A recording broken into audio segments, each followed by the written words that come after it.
La retraite de retour à 65 ans, c'est logique dans la logique Macron, car il redonne aux riches les gains de productivité, referme la parenthèse Mitterrand. Oui, quand j'étais jeune, c'était les années Mitterrand, on nous parlait que les gains de productivité permettraient de travailler moins, car c'était le but. Le but d'une société, c'est quand même que les gens se sentent bien, et on était encore de gauche, même si bien sûr la gauche se réconciliait déjà avec l'argent, puisqu'il y avait Laurent Fabius et Bernard Tapie qui arrivait comme le grand homme qui réconciliait, oui, cette gauche avec l'économie.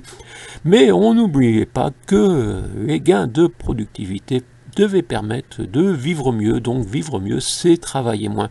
Aujourd'hui, on a oublié cette approche, même ceux qui se prétendent encore de gauche, oui, on a encore des personnes qui se prétendent de gauche dans ce pays, mais ils ne vous parlent plus des gains de productivité depuis 4 décennies, ce que on en a fait, et d'ailleurs, on est très content, cette fin 2022, de célébrer notre grand homme, car on a un grand homme en France, et oui, qui est à la tête des grandes fortunes mondiales. Si, monsieur Bernard Arnault, je crois, c'est bien son prénom, Bernard?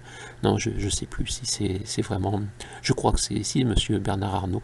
On va peut-être lui mettre sa statue dans toutes les mairies, finalement, ce serait logique.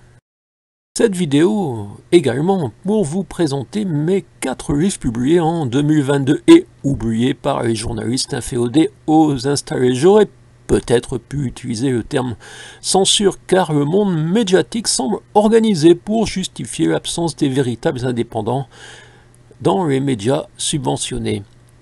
4e, là où nous allons, Emmanuel Macron, Empire, mon 7e roman. Cette dystopie fut publiée déjà le 22 août 2022 sous le titre « Là où nous allons soumissionner l'autre nom du pays ». Présenté au concours Plume francophone d'Amazon, officiellement encore une des rares possibilités de visibilité pour un indépendant. Le géant américain a ainsi la possibilité de nous obliger à lui accorder une exclusivité de 3 mois, trimestre durant lequel toutes mes tentatives promotionnelles furent vaines. Je n'ai pas payé. D'où la nécessité d'un autre titre afin de permettre sa présence sur l'ensemble des points de vente qui acceptent les indépendants. 3e, Aurélien Pradier est troublant, le député du Lot décortiqué de sa circonscription. Et oui, c'était un des candidats à la présidence de ceux qui se prétendent républicains. Si, se prétendent républicains, les candidats des riches. Le 2e, se fait un petit conte du Matin Brun au Jour Marron, France 2002-2022.